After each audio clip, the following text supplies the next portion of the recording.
ওই যে একটা হাদিস আছে, নবীজি বলেছেন, যদি তোমার মধ্যে লজ্জা না থাকে তোমার দ্বারা যে কোনো পাপ করা সম্ভব। যদি তোমার মধ্যে লজ্জা না থাকে তোমার দ্বারা যে কোনো পাপ করা কি সম্ভব। নবী সাল্লাল্লাহু আলাইহি ওয়াসাল্লাম বলেছেন, যদি তোমাদের কারো জুতার ফিতাও ছিঁড়ে যায়, সেজন্য সেই ফিতাটাও আল্লাহর কাছে চেয়ে নেয়। প্রতিটা বিষয় আল্লাহর সাথে শেয়ার করতে হবে। আল্লাহ, আমার চাকরির দরকার, আমার রিজিকের সমস্যা, আমার পারিবারিক সমস্যা, আমার ব্যবসায়ের সমস্যা, আমার ইলম অর্জন করতে চাই, আল্লাহ আমাকে ইলম দান করো। আল্লাহ, আমি শারীরিকভাবে অসুস্থ। বিভিন্ন রকম সমস্যা আমরা জর্জরিত আছে। প্রত্যেক মানুষের কোনো না কোনো সমস্যা আছে। সমস্যা থাক বা না থাক, দোয়া করতেই থাকতে হবে।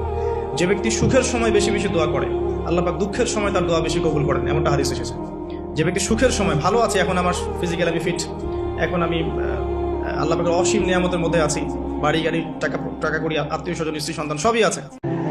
মানুষ যদি এতটুকু চিন্তা করতে পারে যে আমার প্রতিটা কাজ আল্লাহ দেখছেন, আমার ওঠা বসা, আমার চলাফেরা, আমার রাতের অন্ধকারের গোপন পাপ, আমি মানুষের কতটুকু হক নষ্ট করেছি, কোথায় নেশা করেছি, কোথায় নাউজুবিল্লাহ জিনা করেছি, কোথায় কোথায় নামাজ পড়ি নাই, কোন কোন নামাজ বাদ দিয়ে দিয়েছি, কত কত বছর রোজা রাখিনি, কোথায় সিনেমা দেখেছি, পর্নোগ্রাফি দেখেছি, কি করেছি না করেছি, যদি এতটুকু বিশ্বাস থাকে যে আল্লাহ আমাকে দেখেছেন, তাহলে ইনশাআল্লাহ সেই ব্যক্তি আল্লাহর দিকে ফিরে আসবে, তওবা করবে। মনে অহংকার রাখলে নূর আসবে না, মনে হিংসা বিদ্বেষ রাখলে নূর আসবে না, সারাদিন গীবত তহমত সমালোচনা গালিগালাজ করে নূর আসবে না, হারাম খেলে নূর আসবে না। এক কথায় তাসকিয়া বা আত্মশুদ্ধি অর্জন না করতে পারলে নূর আসবে না। আর আল্লাহর নূরওয়ালা মানুষদের কাছে গেলে ইনশাআল্লাহ নূর আসবে। কিসের আত্মীয় আর কিসের আপনজন আর কিসের অফিসের বস আর কিসের কি, সবাই সবার স্বার্থ নিয়ে পড়ে আছে। শুধু একজন সত্তা আপনার কাছে স্বার্থ চায় না, সে কে? আল্লাহ পাক। এটা যদি বুঝতে পারেন তাহলে দেখবেন মনটা আল্লাহর দিকে নরম হয়ে যাবে। আর মুসলিমদের এখন এই মানসিক আত্মশুদ্ধিটা বেশি দরকার। আর আল্লাহ পাক বলেছেন, হে আদম সন্তান, আমার ইবাদতের জন্য সময় বের করো, আমি তোমাকে দুইটা জিনিস দিব। এক নাম্বার, তোমার হাতকে আমি সচ্ছলতা দিয়ে ভরে দিব, আর দুই নাম্বার, তোমার সমস্ত অভাব আমি দূর করে দেব। যে ব্যক্তি আল্লাহর জন্য সময় দেয়, আল্লাহর জন্য বাঁচে, আল্লাহর জন্য মরে, সব কাজ আল্লাহর সন্তুষ্টির জন্য করে, দেখবেন ও মনের মধ্যে শান্তি আছে।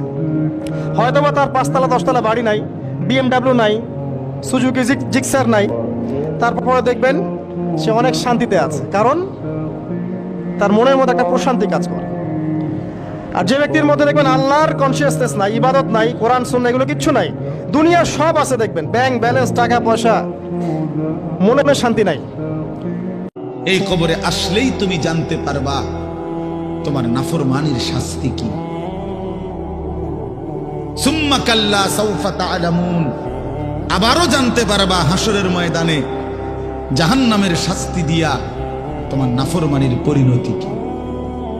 দুইবার বলছেন আল্লাহ, একবার বলছে কবরে জানতে পারবা তোমার নাফরমানির শাস্তি কি, আরেকবার জাহান্নামে জানতে পারবা হাসরে তোমার নাফরমানির শাস্তি কি। আপনি যেদিন মরবেন, আমি যেদিন মরব, সেদিনও পৃথিবীতে সূর্য উঠবে, সূর্য ডুববে।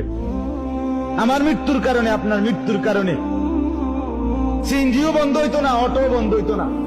কর্মব্যস্ত এই পৃথিবী থমকে দাঁড়াবে না। দাঁড়াবে থমকে? না না, দোকানও খুলবে, দোকানও বন্ধ হবে, বাজারও চলবে, ব্যবসাও চলবে। কবর প্রতিদিন ডাক দিয়ে বলে, আনা বাইতুদ দুধ। প্রত্যেকের কবর প্রত্যেককে ডেকে বলে, ও আল্লাহর বান্দা, জানো আমি পোকামাকড়ের ঘর, পোকামাকড়ের ঘর।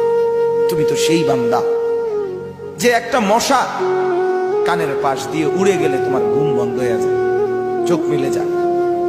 একটা মশার গুনগুন আওয়াজ সহ্য করতে পারো না।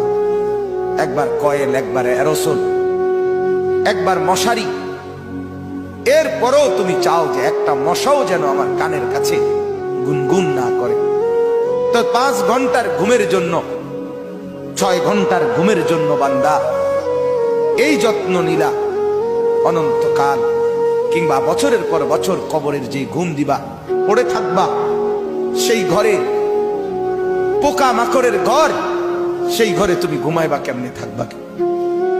আমার বাপ, আমি থাকবো কিভাবে?